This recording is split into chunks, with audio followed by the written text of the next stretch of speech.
오늘은 창세기 20장에서 21장을 같이 나가도록 하겠습니다. 제가 거의 2주 만에 다시 왔는데요. 제가 중국에 있다가 캐나다에 있었거든요. 제가 느낀 게 뭐냐면요. 중국이요. 너무 커요.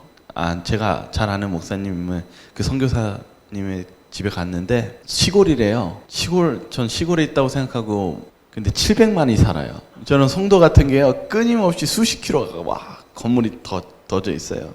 근데 거기에 교회 하나가 없어요. 교회 하나가 없어요. 전도해야 될 곳이 너무 많아요. 복음이 전파해야 될 곳이 너무 많죠. 제가 그걸 보면서 느낀 게 요번에 중국에 6명이 있는데 5명이 다 추방당했어요. 중국이요 감시를 다 해요. 도청도 하고요. 그래서 심지어는 그 공안이라고 그러죠.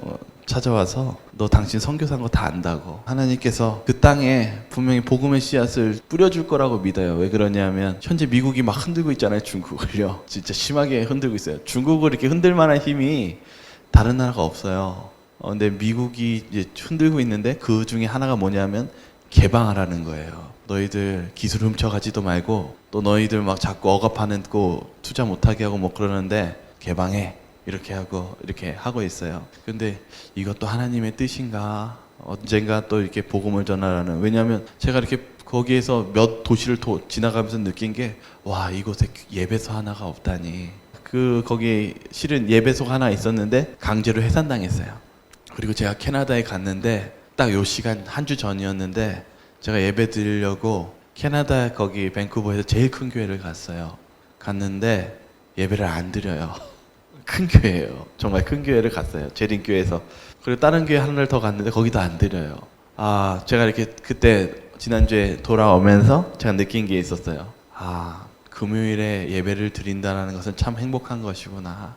그리고 아직까지 이렇게 저희 한국에서는 이렇게 금요일에 예배 드리는 건요. 하나님께서 얼마나 감사한 일인지 모릅니다.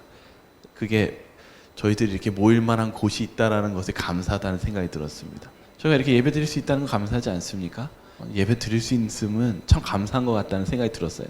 중국에 가서도 캐나다에 가서도요. 그리고 이렇게 믿음을 함께 나눈다는 것은 하나님께서 또한 그 나라를 아직까지도 축복하시고 계신다고 있다는 사실을 잊지 마시기 바랍니다. 캐나다가 우리나라보다 못해요. 대학도 그 큰 땅덩어리에 삼육대학이 몇 개 있냐면 한 개 있어요. 저희 나라에도 몇 개 있어요? 하나 있죠. 규모로 봤을 땐 비교도 안 되게 큰 게 캐나다인데 그렇습니다. 어쨌든 우리나라가 얼마나 많은 축복을 받고 있는지를 다시 한번 생각하게 되었습니다. 오늘 창세기 20장 좀 얘기를 하려고 하는데요. 우리가 지난주에 19장 사건 잘 읽어보셨잖아요. 19장의 사건은 누구에 대한 사건이었냐면 롯에 대한 사건이었죠. 롯이 소돔과 고모라의 멸망을 당하고 못하고 있었어요? 갈팡질팡하고 있었어요.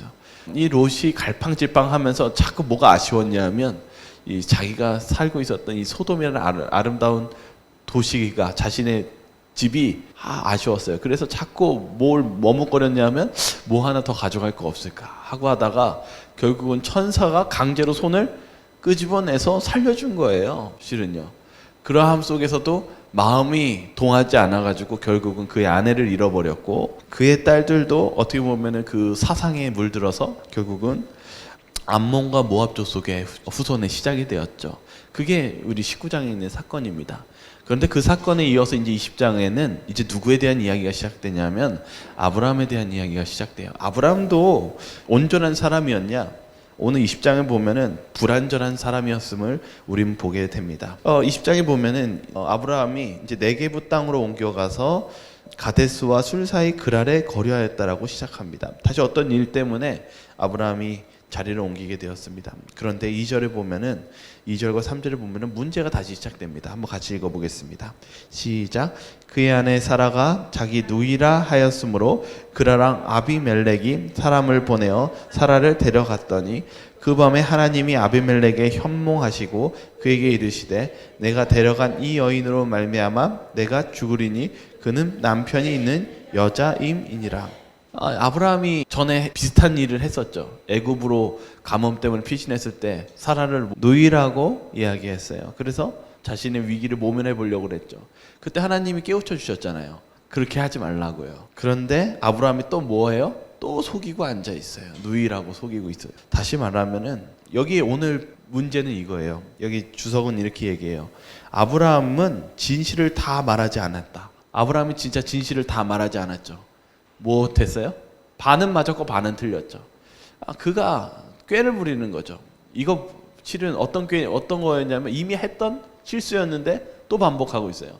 이걸 습관이라고 부르죠. 우리가 습관적인 죄가 있어요. 아주 별거 아닌 것 같이 생각하고 하는 죄들이죠. 아브라함이 여기 문제점이 생겨났어요. 아브라함이 누구를 두려워하지 않았냐면, 지금 누구를 두려워했어요? 두려워한 사람은 있어요. 아비멜렉, 블레셋 사람을 두려워했어요. 그런데 누구는 두려워하지 않았냐면 하나님을 두려워하지 않았어요. 이거 우리 신앙 속에 잘 생각해 봐야 됩니다. 우리는 신앙 살면서 사람은 두려워하는데 하나님 두려워하지 않을 때가 너무 많잖아요.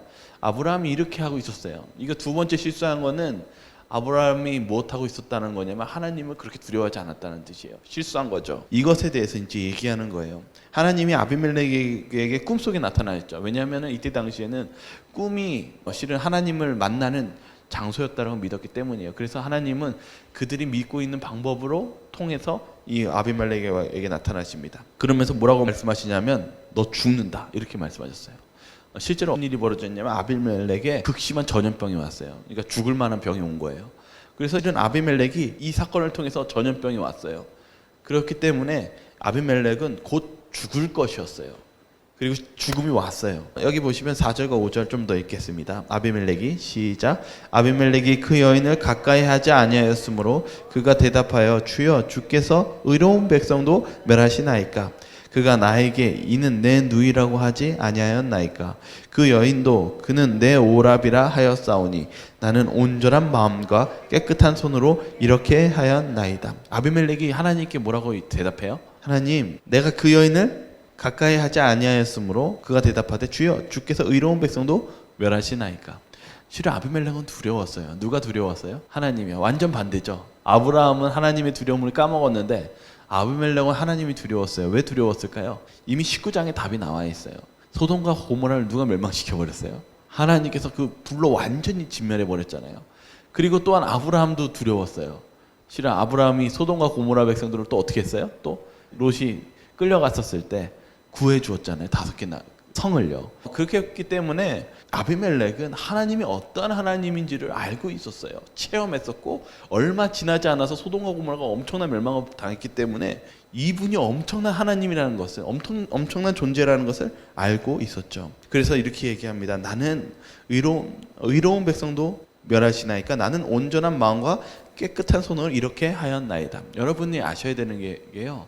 여긴 블레셋 사람들이었거든요. 이때 당시만 했더라도 블레셋 사람들이 어떤 사람들이었어요? 다윗 시대하고는 달랐어요. 다시 말하면 타락하지 않았던 블레셋 사람들이었어요. 그러니까 여러분들도 원래 민족 자체가 나쁜 민족이라고 생각하지 마세요. 민족 자체가 실은 중요한 게 아니라 그 시대의 그 상태가 어떠한 존재였는지가 정말 중요한 우리의 판가름이 났다는 사실입니다. 그래서 이때 당시 아비멜렉은 물론 다른 우상숭을 섬겼지만은 정직하게 살았던 사람이었음을 우리는 알 수 있게 됩니다. 그런데 이제 문제가 생겼어요. 왜냐하면 이 아비멜렉은 이제 죽게 생겼어요. 뭐 어떻게 하면 구원을 받을 수 있느냐? 여기 보면은 7절에 이렇게 적혀 있어요. 한번 같이 읽겠습니다. 이제 시작. 이제 그 사람의 아내를 돌려보내라.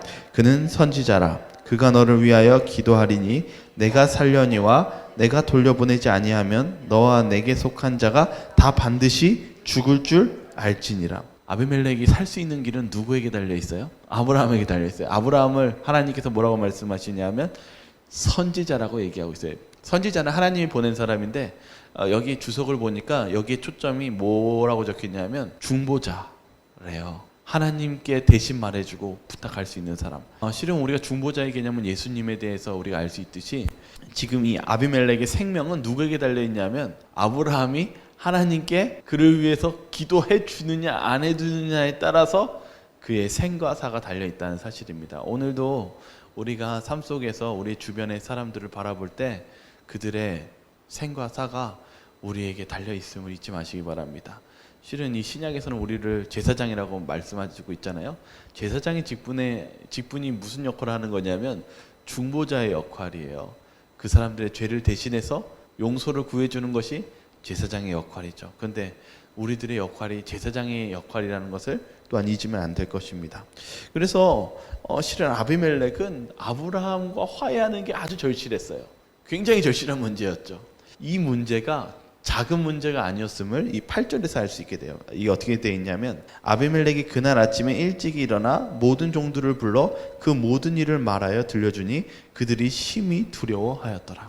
이 블레셋 민족이 다 어떻게 했다고요? 이야기를 하고요. 다 두려워했어요. 다 심각한 문제. 왜냐하면 이 문제로 인해서 누가 죽게 생겼어요?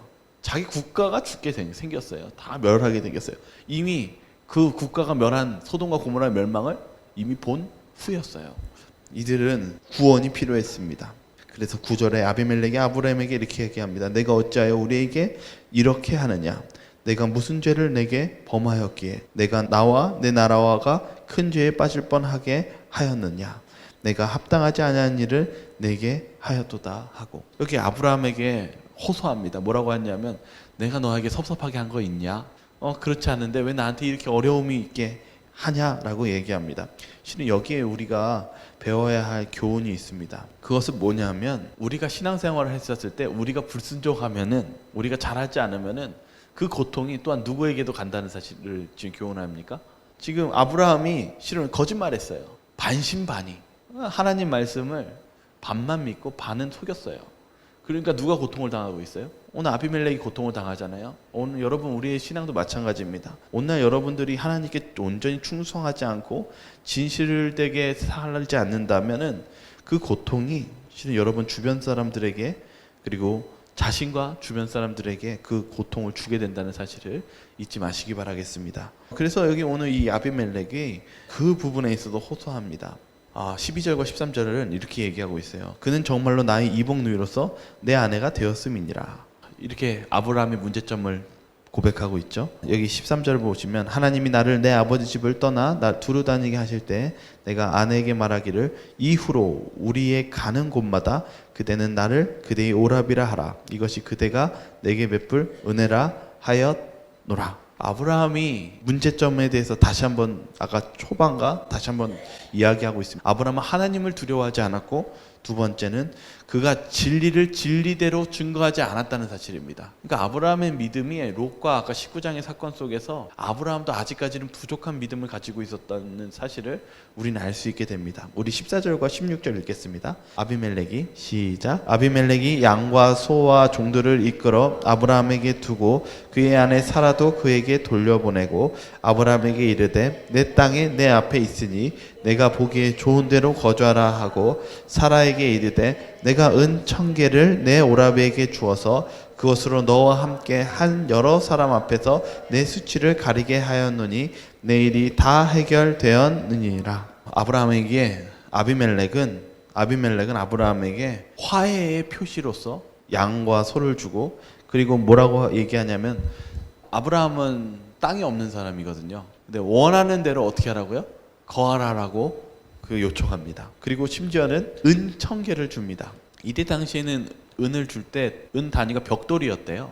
벽돌 단위로 주었대요. 이때 당시에는 화폐는 지금 우리가 가지고 있는 화폐보다 가치가 훨씬 높습니다. 그러니까 아브라함에게 지금 은 1000개를 주석에서는 11kg, 11점 몇 킬로인데 12kg 정도 된다고 하면은 어마어마한 금액의 재산과 재물을 아브라함에게 줍니다. 그렇게 한 이유는 그에게 있어서 모든 것이 달려 있었기 때문이에요. 그의 생명과 구원이요. 여기 보면 이제 17절에 보면 이렇게 기록하고 있어요. 10절은 뭐라고 마치냐면 아브라함이 하나님께 기도하매 하나님이 아비멜렉과 그의 아내와 요종을 치료하사 출산하게 하셨으니. 아비멜렉이 죽을 뻔하고 있었어요. 그런데 하나님, 누가 기도하니까 이제 치유가 일어났어요. 아브라함이 하나님께 용서해 달라고 기도합니다. 아마 아브라함은 자신의 회개에 대한 기도였을 것 같아요. 그럴 때 아비멜렉이 치유를 받았고 거기뿐만 아니라 축복이 이어집니다. 왜 그러냐면 18절에 이렇게 적혀 있어요. 여호와께서 이 왕의 아브라함의 아내 사라의 일로 아비멜렉의 집의 모든 태를 닫으셨음이더라. 못하지 않았어요? 자식을 못 낳는 그러한 상황 속에 있었을 때 하나님께서 바로 회개하고 하나님께 구할 때 그 축복이 아브라함과 그 주변의 블레셋 사람들에게 임했다는 사실입니다.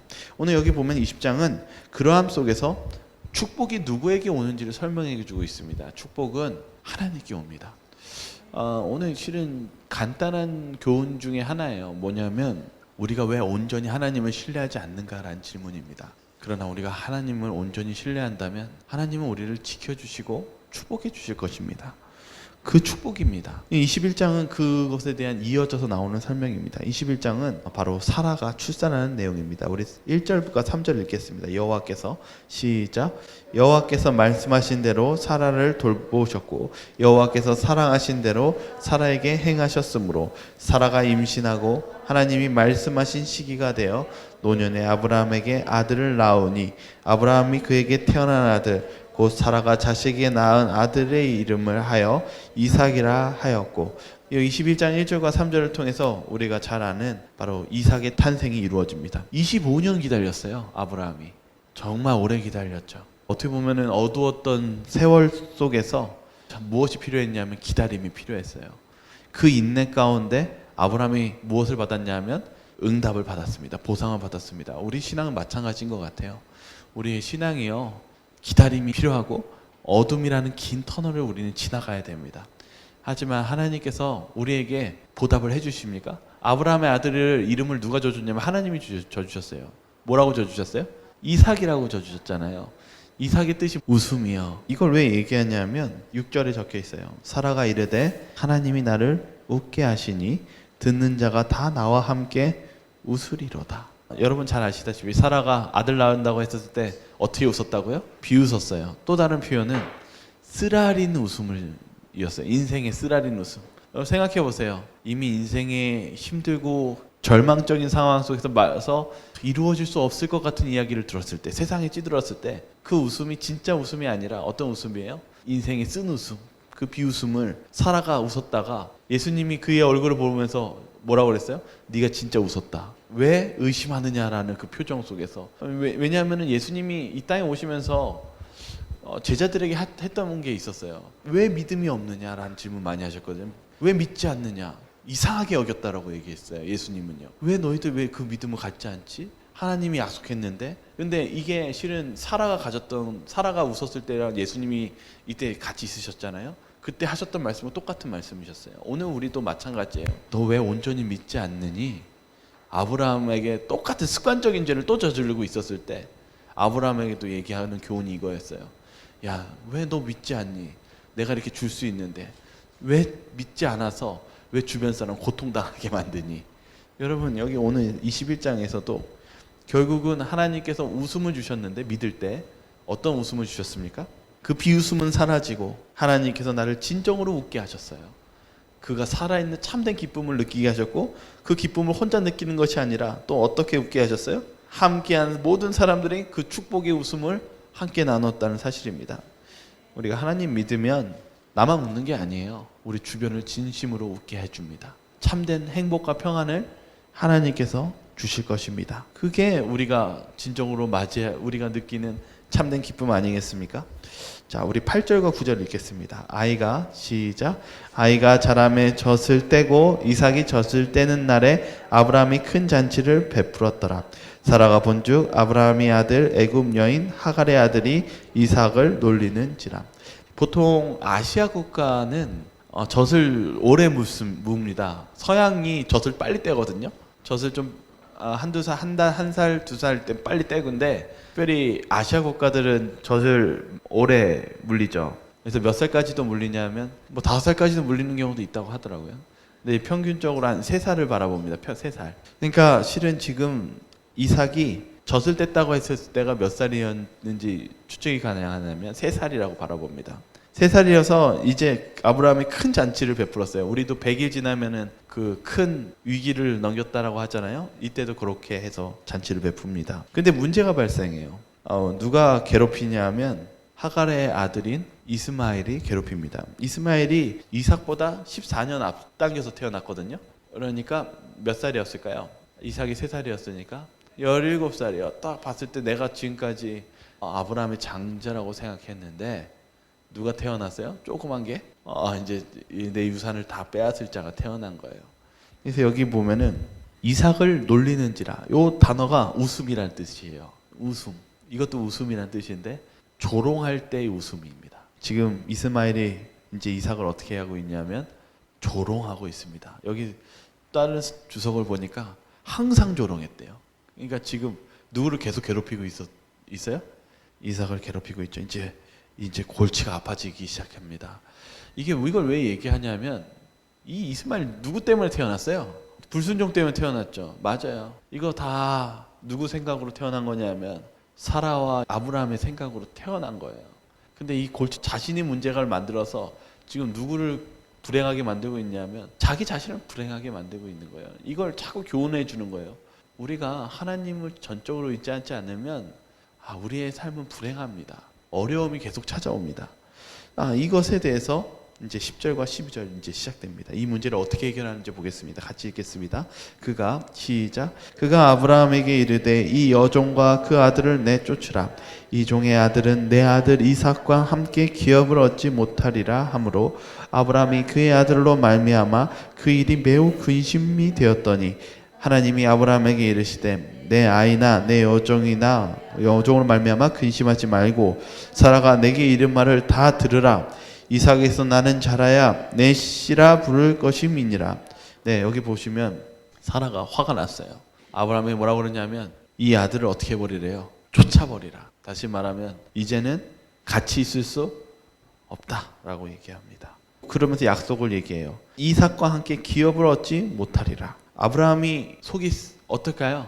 크게 근심했대요. 그래도 이스마엘이 누구예요? 자기 자식이니까 너무 아픈 거예요. 그래서 아브라함이 11절에 뭐라고 적어놨냐면 매우 근심이 되었대요. 아브라함이 괴로웠던 것 같아요. 너무 괴로웠던 것 같아요. 그런데 이제 하나님이 나타나세요. 아브라함에게. 하나님이 뭐라고 말씀하시냐면 아브라함에게 내 아이나 내 여종으로 말미암아 근심하지 말고. 하나님은 이게 큰 문제 아닙니까?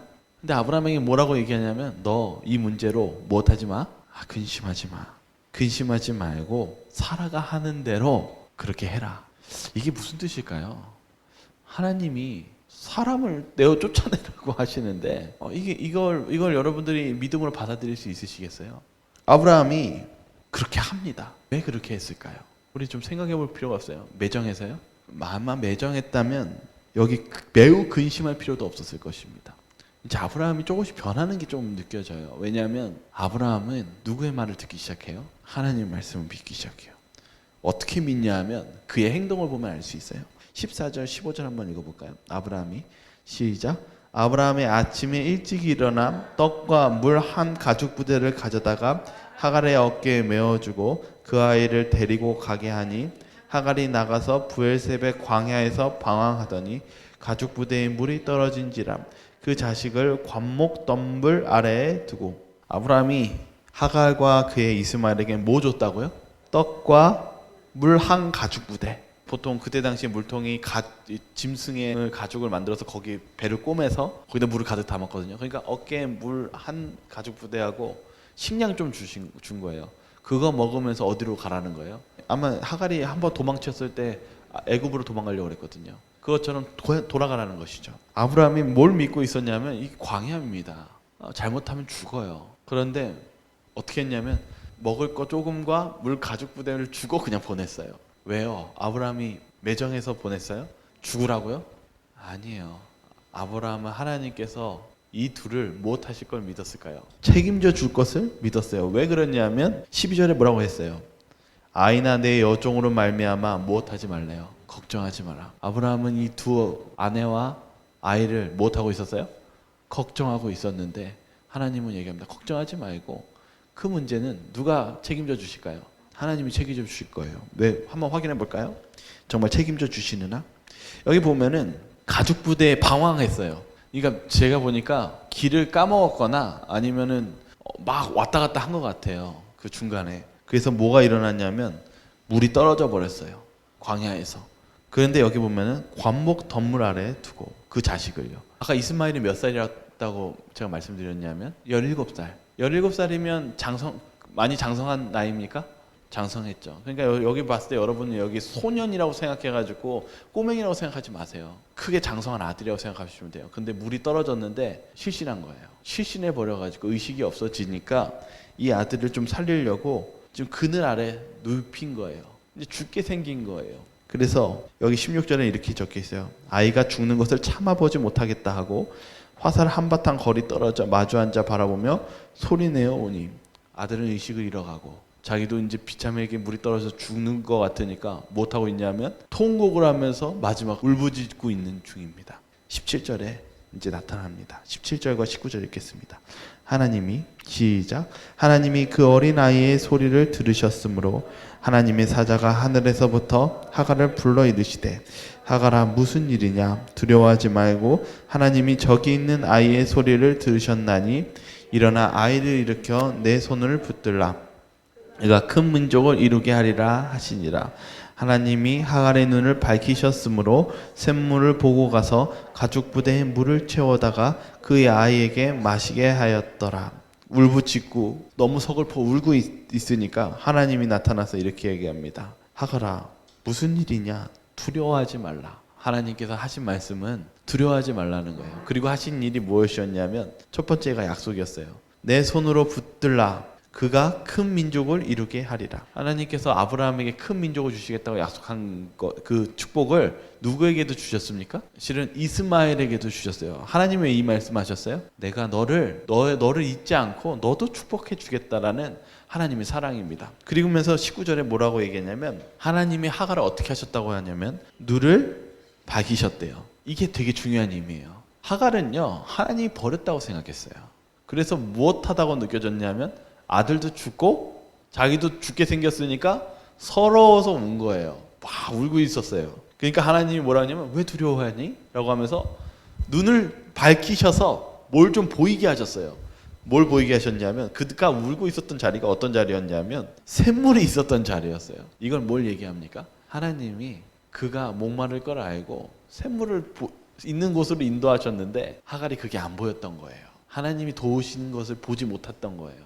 우리가 마찬가지죠. 하나님이 우리를 버리신 것 같이 느껴지지만은 하나님은 우리와 함께 동행하고 계세요.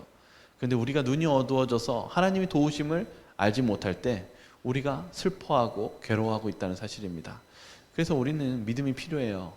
우리의 눈 속에 혹시 정말 들보와 같은 것들이 눈앞에 껴져 있으면 우리가 앞에 있는 하나님의 사랑과 하나님이 준비해 놓으신 그런 축복을 우리가 바라보지 못하고 이용하지 못한다면 우리가 눈앞에 샘물 놔두고 죽는 거와 뭐가 다르겠습니까? 여기 이 하나님께서는 하갈을 사랑하셨고 이스마엘도 사랑하셨습니다. 그리고 그들을 돌보셨습니다. 우리가 그런 믿음이 필요합니다. 그렇게 할 때 하나님은 오늘 이렇게 쭉 보시면 아시겠지만은 하나님이 블레셋 사람들도 축복해 주셨습니까? 축복해 주셨죠. 하나님께서 이삭만 축복해 주신 게 아니라 하갈도 축복해 주셨고 그의 민족도 축복해 주셨다는 사실을 우리는 잊으면 안 됩니다. 우리가 어떠한 상황이 있을지라도 우리가 잊지 말아야 되는 것은 아브라함도 부족했다는 사실이에요. 아브라함도 믿음이 반반이었을 때는 다른 사람을 힘들게 만들었어요. 우리가 온전한 믿음으로 주님께 나아가시기 바라겠습니다. 22절 보면은 마지막 한 사건을 하고 맞춰요. 같이 읽어볼까요? 22절. 그때 시작. 그때 아비멜렉과 그 군대 장관 비골이 아브라함에게 말하여 이르되 내가 무슨 일을 하든지 하나님이 너와 함께 계시도다. 네, 여기 이제 아비멜렉이 다시 출연합니다. 아비멜렉은 이제 아브라함을 보면서 두려움에 떨었고 하나님이 진짜 함께 계시다는 걸 느꼈어요. 아브라함을 통해서 축복이 어마어마했거든요. 그래서 아비멜렉이 간증합니다. 이제 내가 알았다. 네가 진짜 하나님이 너와 함께 계시는구나. 그러니까 이제 우리 서로 사이좋게 지내자. 너를 통해서 내가 저주를 받을 수도 있고 내가 너를 통해서 축복을 받을 수 있으니까 나랑 사이좋게 지내자. 그런데 이제 아브라함이 뭘 얘기하냐면 실은 이 아비멜렉 종 중에 하나가 아브라함이 팠던 우물을 빼앗은 거예요. 그래서 그 이야기를 합니다. 25절에 보면은 아브라함의 우물을 빼앗은 일에 관하여 아브라함이 아비멜렉에 책망하매. 이 둘 사이에 물론 아비멜렉의 땅이었지만 아비멜렉이 어디를 거하든 상관없다고 그랬고 아브라함이 우물을 팔 때마다 항상 시기 질투가 있었던 것 같습니다. 그럴 때 아비멜렉이 뭐라고 했냐면 내가 알지 못하였다 라고 얘기하면서 내가 만약 알았다라면 그렇게 하지 않았다 라고 하면서 다시 화해를 합니다. 아브라함이 뭘 꺼내냐면 양과 소를 가져다가 아비멜렉을 두고 언약을 세웁니다. 이거 실은 하나님과 아브라함이 언약 세웠을 때 짐승 쪼갰던 사건 아시죠? 그 언약을 다시 세웁니다. 그래서 아브라함이 7 암양 새끼를 따로 놓아서 언약을 세우는데 그게 바로 부엘세바란 이름입니다. 세바가 7, 부엘이 양이란 뜻입니다. 다시금 하나님과 다시금 언약을 세우고 그리고 그것을 증거로 삼았을 때 바로 하나님과 영원하신 축복이 다시 시작되었다는 사실입니다. 오늘 20장과 21장 오늘 나갔습니다. 오늘 내용은 바로 아브라함의 실수를 통해서 우리가 배우는 다시금의 하나님의 축복입니다. 실은 우리가 불완전해요. 불완전합니다. 좀 우리가 신앙이 있는 것 같다고 생각했는데 알고 보니까 반쪽짜리 믿음할 때가 많이 있어요. 그럴 때 우리가 다시 되돌아가야죠. 우리 자신을 부인하고 하나님을 전적인 신뢰를 하시기 바랍니다. 하나님이 자꾸 무엇하냐면 내 믿음이 어디 있느냐, 너 왜 자꾸 신뢰하지 않느냐, 이렇게 질문하세요. 하나님이 그러한 말씀의 음성이 들리셨을 때 여러분 스스로가 주님께 회개하시고 주님을 온전히 의지하시기 바랍니다. 하나님은 우리를 치료하시는 하나님이시며 우리에게 축복을 주시는 하나님이시기 때문입니다. 하나님 아버지, 오늘 저희들의 반쪽짜리 믿음이 있다면 저희들이 회개하게 하여 주시고, 또 아브라함이 그렇게 실수하였지만은 다시금 하나님을 의지함으로써 하나님의 말씀대로 순종하는 삶을 사는 것처럼 저희들도 삶 속에 온전히 주님께 순종하는 삶을 살게 도와주시옵소서. 저희들이 예수님께서 믿음이 어디 있느냐라고 말씀하시는 그 질문 속에 저희들의 마음속에 그 질문을 다시 한번 되새기게 도와주시고 저희들의 그 믿음을 온전히 다시금 되새기며 결심하는 그런 시간이 되게 도와주시옵소서.